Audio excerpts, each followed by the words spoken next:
আপনার পাশাপাশি অনেকগুলো খেজুরের দোকান আছে, আপনারা সব খেজুরকে হোলসেল করছেন। ধরুন 3টে দোকান আছে, আপনারা ধরুন কোন একটি খেজুরকে 3জন দোকানি 200 টাকা করে হোলসেল করছেন, মানে পার কেজি 200 টাকায় হোলসেল করছেন কোনো একটি খেজুরকে।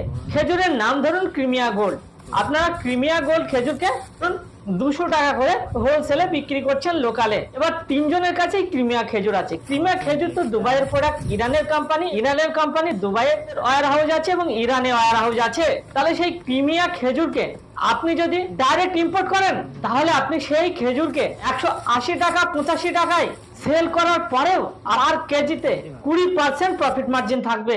দর্শক এবার বলুন তো, আপনার যে 3জন মিলে কম্পিটিশন করছেন, এবার আপনি যদি হঠাৎ পার কেজিতে 15 টাকা রেট নামিয়ে দেন, তাহলে কাস্টমার কি ওই দোকানে আর যাবে? ওরা সেল করবে 200 টাকায়, আপনি সেল করবেন 180 টাকায়, আপনি সেল করবেন 185 টাকা, ওরা সেল